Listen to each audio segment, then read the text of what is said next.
Au nom de Dieu, le tout miséricordieux, le très miséricordieux, louange à Dieu, Seigneur de l'univers. Chers frères, je vous adresse mes salutations. Nous poursuivons toujours cette série dans ce chapitre, le pouvoir législatif des récits de la Sunna.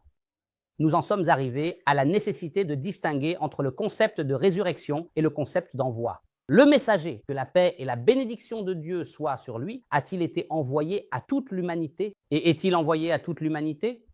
Comme nous le disons et le croyons, que la prière et la paix soient sur celui qui a été envoyé comme miséricorde pour les mondes. Cette phrase est-elle correcte?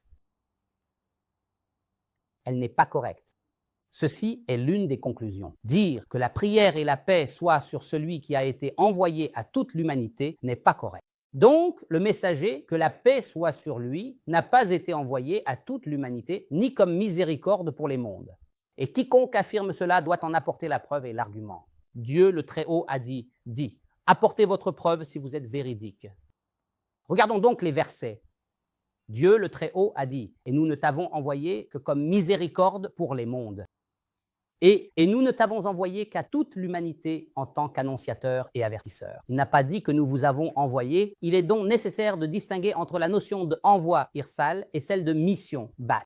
Pour comprendre quelle est la fonction du messager et quelle est celle de l'envoyé, tout d'abord, l'envoi, irsal, consiste à transmettre la mission de l'envoyeur à celui à qui elle est destinée par l'intermédiaire du messager. C'est cela le concept d'envoi. Quant au concept de mission, bat, il s'agit de transmettre la mission et l'autorité du mandataire à l'envoyé, et non à ceux à qui il est envoyé. Je répète cette phrase encore une fois car elle est très importante. L'envoi consiste à transmettre la mission de l'envoyeur à celui à qui elle est destinée, par l'intermédiaire du messager. Quant à la mission, bat, elle consiste à transmettre la mission et l'autorité du premier mandataire à l'envoyé et non à ceux à qui il est envoyé. Autrement dit, les prérogatives du mandataire reviendront à l'envoyé. Il prendra donc la place du premier mandataire selon ce pourquoi il a été envoyé. C'est-à-dire que pour la tâche spécifique pour laquelle il a été envoyé, il recevra les prérogatives et l'autorité du premier mandataire. Comme nous le disons aujourd'hui, l'envoyé américain pour les affaires de la paix, l'envoyé américain pour les affaires du Moyen-Orient. Qu'est-ce que cela signifie? Il reçoit les pouvoirs et la mission de l'entité qu'il a envoyée et il a donc le droit d'élaborer des visions, de formuler des résultats, de négocier à leur sujet, voire de faire des concessions. Tous ces pouvoirs passeront du mandataire initial à cet envoyé. Quant au messager, Rasul, l'envoi concerne les télégrammes de condoléances ou de félicitations échangés entre les chefs d'État.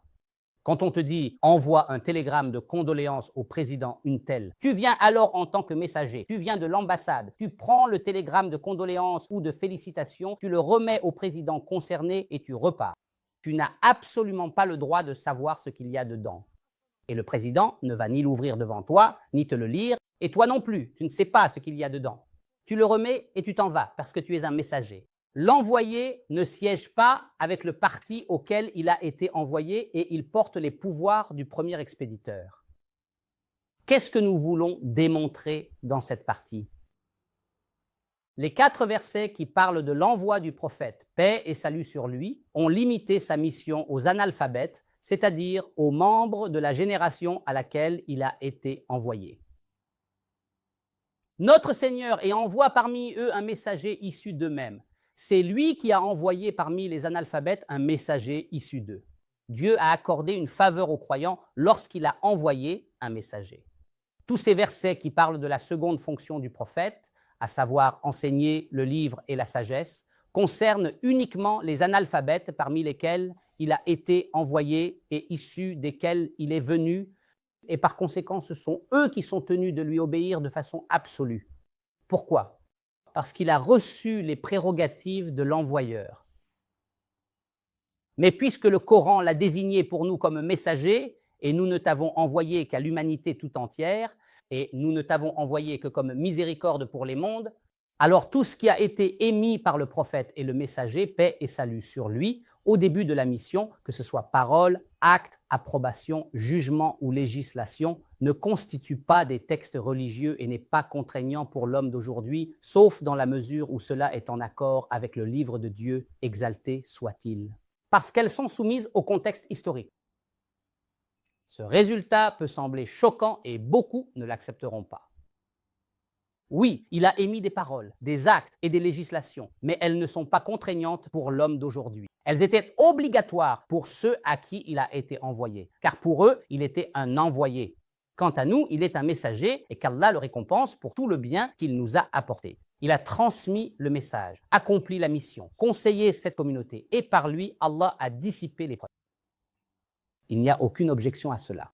Mais tout ce qui a émané de lui est soumis au contexte historique et à l'évolution du temps et du lieu.